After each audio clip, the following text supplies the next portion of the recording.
Doutora Teresa Branco, uma pergunta para começar. O excesso de peso dos portugueses tem a ver com comerem a mais ou comerem mal demais? Eu diria que ambas as coisas, ou seja, o que eu tenho observado e a investigação também tem demonstrado, que na realidade as pessoas comem muito e comem coisas pouco saudáveis. Enfim, a junção das duas coisas torna as refeições dos portugueses muito densas, caloricamente, e obviamente que isso depois vai traduzir-se num aumento da massa gorda corporal e aumento do peso. Quando nós falamos na gastronomia portuguesa, valorizamos muito essa gastronomia, achamos que é, aliás, um trunfo de Portugal num contexto turístico, e falamos normalmente de duas coisas fundamentais, que é, por um lado, a variedade dos pratos e dos pratos tradicionais, todos eles amplamente calóricos, não há um prato tradicional português que não seja amplamente calórico, e a quantidade absurda das doses. Se nós pedimos um cozido à portuguesa, o cozido daria para duas pessoas e nós ainda comemos e ainda pedimos: Sr. Martins, arranja-me duas rodelinhas de chouriço a mais ou uma farinha a mais. Como é que isto é possível? Como é que se contraria isto? Eu acho que é fazer as pessoas tomarem consciência, ou seja, nem todas as refeições, nem todas as receitas em Portugal, os pratos em Portugal são calóricos, ou seja, nós temos uma alimentação excepcional em Portugal, dificilmente existirá uma alimentação tão completa e tão nutritiva noutro país. De qualquer das formas, também dependendo do restaurante, porque obviamente há pessoas que têm, há restaurantes que têm doses maiores e outros mais pequenas. Aliás, há quem se queixa que estes restaurantes novos agora... A Nouvelle Cuisine. A Nouvelle Cuisine tem uma couve de Bruxelas, uma ervilha e uma cenoura baby. Exatamente, e já não estamos a falar desses. De qualquer das formas, isto é uma consciência pessoal, ou seja, eu acho que tem que ser dada uma consciência aos portugueses de que eles têm que comer aquilo que o seu corpo necessita e não aquilo que lhes põem à frente, e isso é uma responsabilidade pessoal de cada pessoa, porque obviamente a pessoa que está a servir não está a olhar às dimensões da pessoa que vai ser servida. Mas não é um esforço comum, ou seja, não é um esforço de responsabilização de quem come, mas também de começar a ver de quem faz essa consciencialização? Eu acho que é essencialmente de quem come, porque na realidade as pessoas que os vendem têm o seu negócio e conhecem a sua estratégia. E há pessoas que, enfim, a estratégia do seu negócio é exatamente servir uma quantidade e nós temos que ser sensíveis a isso, não é? Agora, está na mão de cada pessoa que vai a um restaurante pedir uma travessa para um ou pedir uma travessa para dois e que até se torna, do ponto de vista económico, mais económico, não é?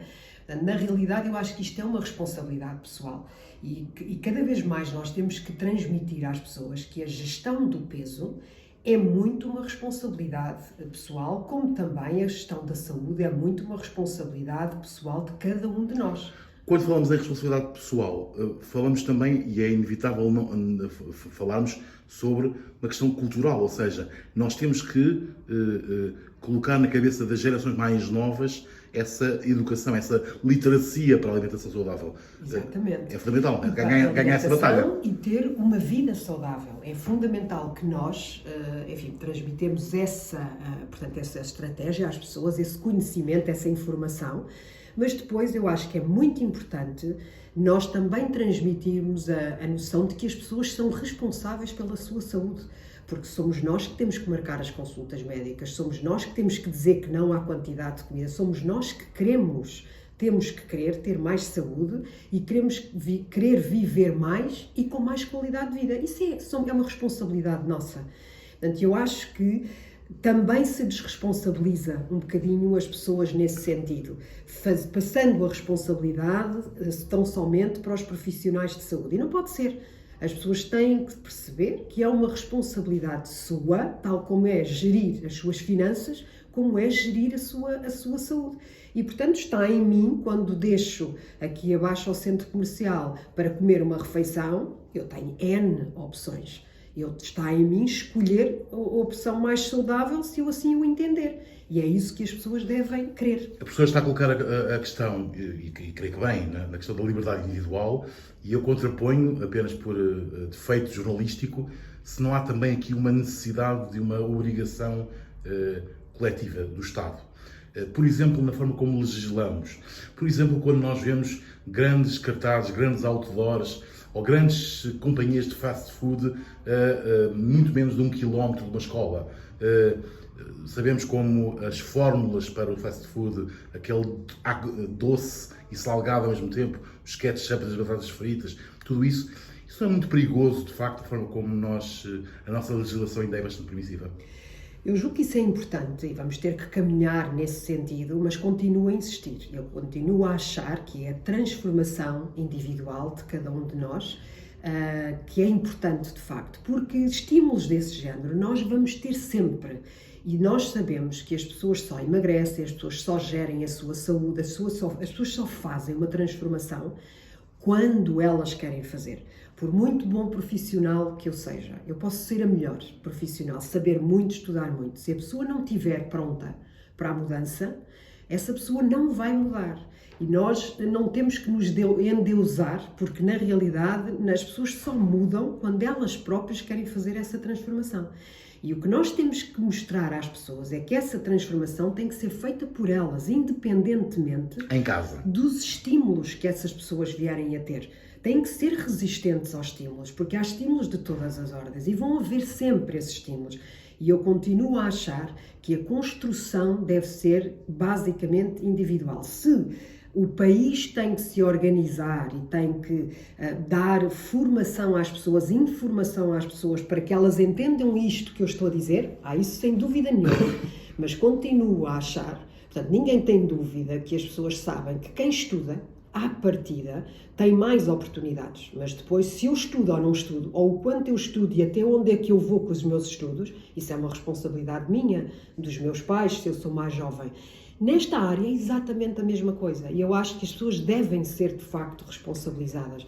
E há muita tendência para a gente culpabilizar estas coisas externas, quando na realidade é esta construção individual que deve ser feita. Atenção que eu acho que esta construção individual não é fácil de fazer e que tem que haver uma informação fidedigna, que as pessoas têm de facto de ser ajudadas de uma forma fidedigna, portanto, de uma forma útil, para que lhes seja possível fazer essa transformação. Mas estímulos menos bons, essas pessoas vão sempre continuar a ter. E, portanto, a transformação é como nós termos um filho que não queremos que comece a usar substâncias aditivas. Drogas prejudiciais. É óbvio que, por muito que eu não queira que isso exista, isso vai sempre existir. E vai ter que ser um filho nosso que vai ter que ter uma construção pessoal para dizer não. E aqui passa-se um bocadinho a mesma coisa. Numa das muitas conversas que tenho tido com profissionais de saúde, lembro-me de uma conversa com uma cardiologista do Hospital da Cruz Vermelha que me dizia que é uma criança que em casa não vê os pais a comer brócolos ou espinafres ou legumes, nunca vai comer brócolos, espinafres ou outro tipo de legumes, não é? Portanto, essa construção tem que ser feita em casa também, não é? Exatamente. Eu não diria nunca, claro, já tenho experiências completamente opostas, ou seja, muitas vezes é exatamente porque os pais tinham um comportamento adverso, porque os pais tinham um excesso de peso e por verem as dificuldades que os pais passaram, que os mas é um processo mais à frente, e querem passar-se para o outro lado. Portanto, o cérebro humano, aquilo que na matriz humana é muito diferente e as razões que levam cada um de nós a escolher ter um estilo de vida saudável é muito diferente e não podemos cingir ao nunca e sempre. Mas isso já reflete alguma construção, ou seja, um jovem, porque já não é uma criança, um jovem que consegue, por oposição à imagem e à saúde dos pais, chegar à conclusão de eu não quero ser assim, já é um jovem que tem uma construção e que tem uma idade que permite essa construção. Evidentemente, ou seja, já é possível, não é? Agora, o que me diz, e não querendo fugir à pergunta que me fez, é óbvio que eu tendo um bom exemplo em casa, portanto, é óbvio que vai ser muito melhor para mim, e que sou criança e que vou aprender com aquilo que estou a ver. Ainda que não seja, porque eu tenho muitos casos, e é isto que é importante também perceber, de pais verdadeiramente conscienciosos, verdadeiramente preocupados com os seus filhos, que lhes dão o melhor e as ferramentas todas. E, no entanto, eles não querem, até porque, quando eu digo não querem, e chega a uma idade que é difícil controlar, porque eles comem fora de casa e há uma compensação, muitas vezes, com a comida, que é uma coisa de que não se fala muito, mas nós também comemos de forma emocional, e muitas vezes estas pessoas tiveram os melhores exemplos em casa, e às vezes até lhe digo, os exemplos são demasiado castradores. Ou seja, nós transpomos para os nossos filhos aquilo que nós não queríamos ter sido ou aquilo que nós queríamos ter sido e, portanto, acabamos por fazer uma castração que dá no contrário. Ou seja, há casos de miúdos que acabam por ser adolescentes com excesso de peso por terem sido muito castrados. E os pais percebem isso ou culpabilizam-se por isso? Depende, temos de tudo, ou seja, existem pessoas que vão sentir-se que fizeram esse trajeto, que no fundo projetaram nos seus filhos aquilo que eles queriam ser, ou o medo foi de tal forma exacerbado que os filhos viessem, que não os deixaram fazer um percurso, que não lhes deram o seu tempo, ou também temos o contrário, ou seja, cada pessoa, e esta é outra necessidade que nós temos de perceber, é quando falamos de controle de peso, quando falamos de uma transformação, estamos a falar de uma pessoa única. Eu, ao longo destes 20 anos, dando 10 consultas por dia, nunca me apareceu uma pessoa igual à outra. Podem existir alguns padrões, mas de qualquer das formas as pessoas são todas diferentes umas das outras. E a razão pela qual eu posso ter excesso de peso, ou o Nuno pode ter excesso de peso, são razões completamente diferentes, podendo até nós ter vivido no mesmo ambiente e sermos filhos dos mesmos pais e vivendo as mesmas, muitas experiências parecidas. Aliás, é por isso que há um dos erros mais recorrentes nas pessoas que fazem dietas é achar que a dieta que funcionou com a minha namorada, com o meu namorado, com o meu amigo, com a minha amiga, com o meu vizinho, funciona também comigo. Exatamente, claro, é um bom ponto. É óbvio que não pode ser, portanto, cada um de nós é um ser individual, já nem falando só da parte emocional, da parte psicológica, mas de facto nós fisiologicamente também somos diferentes uns dos outros. E há pessoas que metabolizam de uma forma diferente determinados macronutrientes, há pessoas que têm metabolismos diferentes e essa é uma realidade. Nós temos a possibilidade de avaliar isso aqui e percebemos que as pessoas são diferentes, as pessoas não têm genéticas iguais, as pessoas não têm parâmetros avaliados no sangue iguais, as pessoas não têm metabolismos iguais quando avaliamos de facto o metabolismo das pessoas, ou seja, o número de calorias que eu gasto diariamente para me ser viva, chama-se isso o metabolismo basal, não é? Ou seja, não é igual de pessoa para pessoa, nunca poderia ser igual a mim e o do Nuno. O Nuno é homem, é maior que eu e, portanto, o nosso metabolismo... E as idades também mudam, não é? As idades também muda com as idades, portanto, é necessariamente diferente. Portanto, todas essas coisas devem ser levadas em consideração e nós temos que ter a noção de que isto é uma abordagem multifatorial, é multidisciplinar. As pessoas muitas vezes precisam de ajudas de várias orientações. Precisam da nutricionista, precisam do fisiologista, precisam do clínico, precisam do psicólogo. As pessoas precisam de várias áreas e não a concentrar tudo numa dieta, concentrar tudo na atividade física, porque se eu depois tiver as minhas hormonas a funcionarem mal, se eu tiver o meu metabolismo alterado ou em desequilíbrio, é óbvio que aquele plano alimentar não vai, portanto, funcionar tão bem, não é? Professora Teresa Branco, estamos no seu consultório aqui no Saldanha, temos esta vista maravilhosa, já começa agora de resto a ser noite, se convida a ir um bocadinho até aqui não sentar, mas aqui mais perto do seu local de trabalho, ficamos em pé ainda. É normal, é sinal de que está a trabalhar. O Instituto Professor Teresa Branco está aqui, tem 20 anos, cerca de 20 anos. Como é que nasceu esta paixão por estudar, porque esta palavra é importante, por estudar a questão do peso? A professora é doutorada em gestão do peso, enfim, a nomenclatura é mais longa do que esta, mas é isto. O que é isto de estudar a gestão do peso? Ou seja, o meu interesse vem precisamente de eu ter nascido numa família obesa, não é? A minha família é obesa e, portanto, eu desde miúda, de uma forma intuitiva, percebi que iria precisar de ajuda porque a minha genética não me favorecia, não é? E daí, enfim, o interesse pela área de estudo, na altura, enquanto miúda, achei que aquilo que mais me podia, portanto, ajudar seria a atividade física, até porque nessa altura não se falava de nutrição como se fala hoje, E entretanto, depois, à medida que fui aprofundando os meus estudos, comecei a perceber e começou a desenvolver-se em Portugal esta área da nutrição, e tive necessidade de voltar à faculdade novamente para fazer uma especialização nesta área, na qual me doutorei.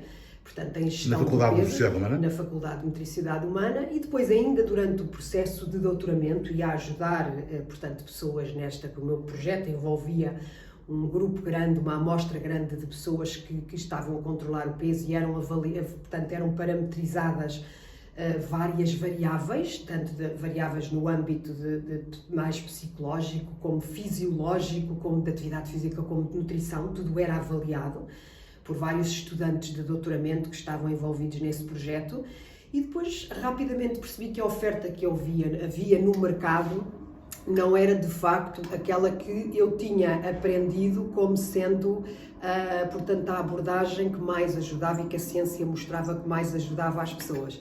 E percebi que no mercado uma intervenção deste género era necessário estruturar e oferecer ao mercado, e foi nessa altura que eu monto o Instituto, há 20 anos atrás, que já foi em Oeiras, agora é em Lisboa, e neste momento já acompanhamos pessoas em vários sítios do país e do mundo, através de consultas online, que já fazíamos antes da pandemia, mas que obviamente agora foi mais sustentado e mais alargado. E sempre com esta perspectiva de que a pessoa é um todo, de que isto tem que ter uma abordagem holística, quase, não é? Multidisciplinar, tanto da área emocional, como psicológica, como fisiológica, como nutricional. Tem profissionais desse a trabalhar consigo? Exatamente, tenho psicólogos, nutricionistas, médicos, fisiologistas do exercício, médicos de várias áreas, e no fundo a ideia é sempre fazer um bom diagnóstico. Eu acho que é muito importante as pessoas conhecerem-se bem, tanto do ponto de vista emocional e psicológico como fisiológico. Eu tenho que perceber o que é que se está a passar com o meu organismo e, a partir daí, delinear a estratégia que pode ajudar esta pessoa em particular, não é? Portanto, tendo em conta aquilo que foi visto no diagnóstico. A professora tem vários livros lançados que podem ser procurados pelos nossos leitores e espectadores numa qualquer livraria, são títulos muito conhecidos e muito sonantes. Aliás, estou a ver ali como vencer a fome emocional, que é uma questão importante, a fome emocional, que é como de facto nós trabalhamos a questão psicológica também com as tais compensações de que falávamos, mas dizia-me que começou precisamente porque nasceu numa família e cresceu numa família de obesos. Chegou a ter excesso de peso ou não? Um pouco, ligeiramente, quando era criança, algum, mas não significativo. Mas tinha noção que não era aquilo que queria. Mas tinha noção de que não era aquilo que queria, e portanto percebi que mais do que enverdar por dietas, já intuitivamente, ainda em adolescente, percebi que queria saber mais sobre isso, e nunca cheguei a ser obesa. Em adolescente já era uma rapariga com um peso normal. Ora, nem a propósito, atrás de si está este quadro, mas está ótimo, que é um quadro que por isso é que eu a conduzi para aí, porque reflete um bocadinho esta ideia da libertação, da liberdade, não é? De um percurso a fazer e de um caminho a fazer. Porque o excesso de peso é grilhante, é uma prisão. As pessoas têm que ter noção que é uma prisão, não é? Exatamente. Eu dizia-lhe há bocadinho, antes de começarmos a gravar, que perdi, no ano que chegou agora ao fim, 27 quilos, e como calcula, essa sensação para mim é muito importante, porque são os 27 quilos e o peso deles, mais o peso psicológico de ter perdido esses 27 quilos. Exatamente. É curioso o que me diz, porque às vezes em circunstâncias sociais, quando alguém diz, e nomeadamente eu, que não quero comer determinada coisa, um croquete, um rissol, um frito, já me foi mencionado. Ai, que horror! Assim és prisioneira, vives nesta coisa de não poder comer.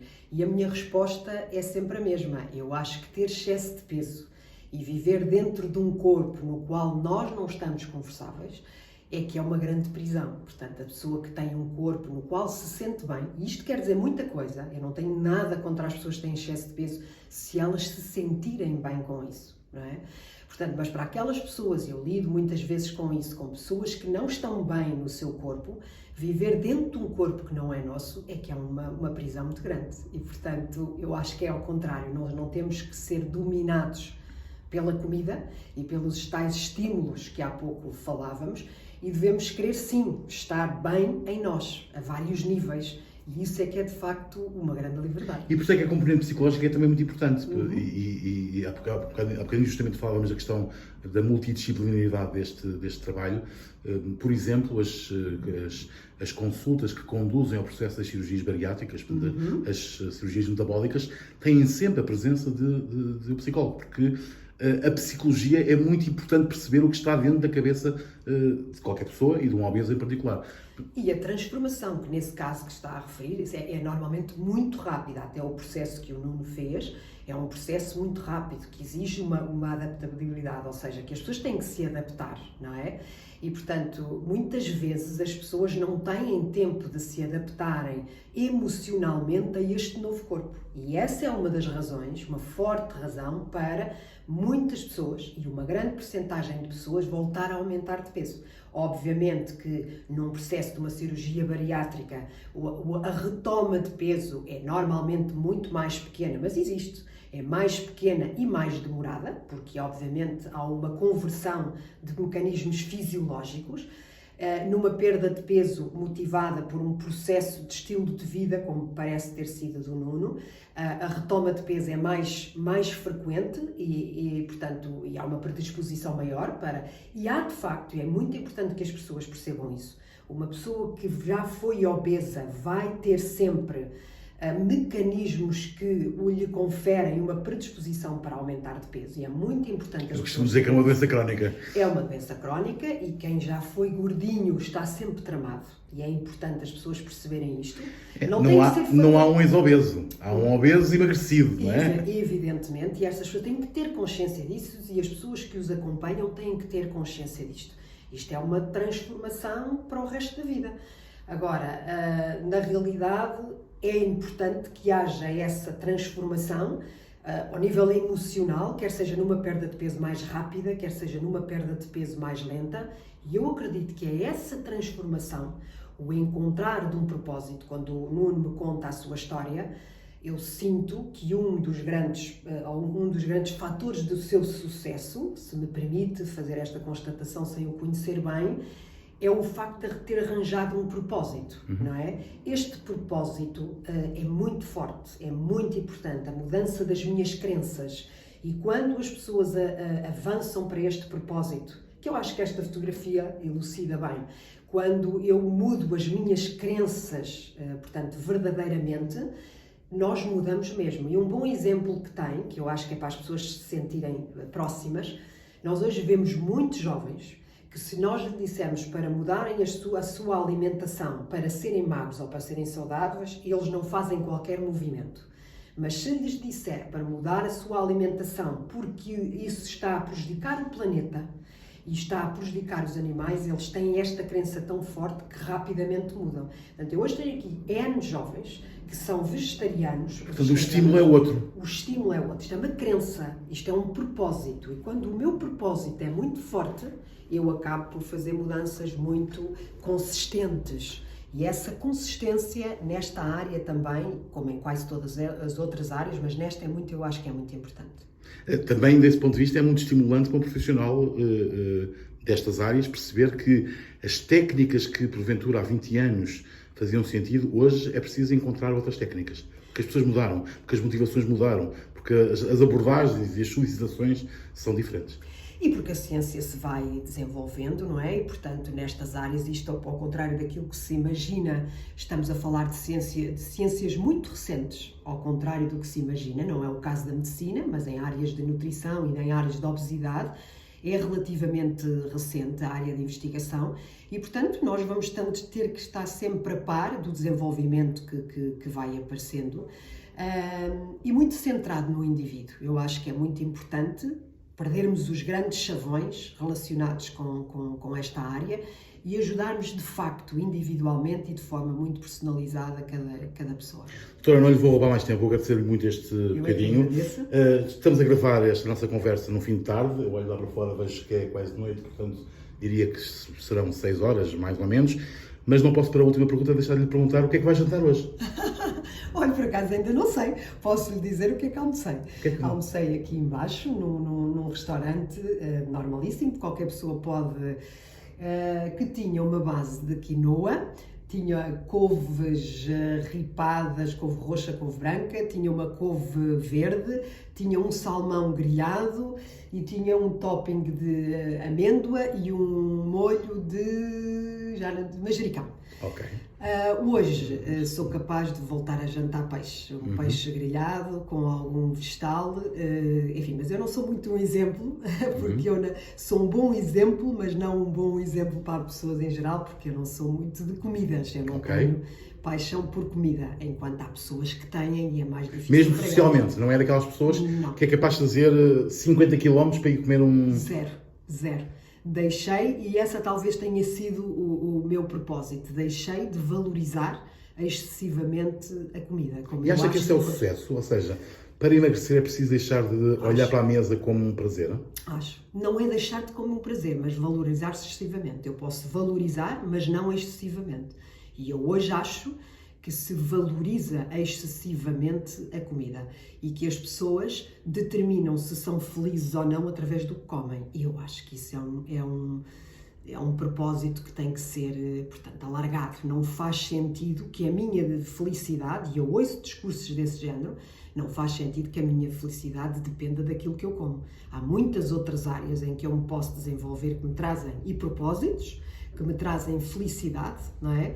E a comida é só um deles que eu devo pôr no sítio certo, na quantidade certa e de acordo com a minha natureza.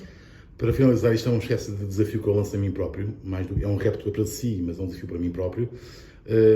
Combinaríamos daqui de hoje a um ano uma nova conversa aqui. Muito Espero bem. que tenha feito eu próprio a segunda parte da caminhada e que tenha perdido mais 27 quilos. Seria Mas não um vamos sinal... transmitir a mim. Não. É para partilharmos, falarmos um bocadinho sobre isso. Será um sinal de que eu, nesta caminhada de 2 anos, terei perdido 54 quilos e, portanto, estarei num peso que, enfim, é considerado o peso ideal para o meu caso. Sendo certo que eu nunca serei um ex-obeso, estará sempre cá dentro a cabeça de um gordo. Claro. E eu terei muito prazer em testemunhar essa perda. Muito obrigado por me ter recebido Obrigada aqui. eu.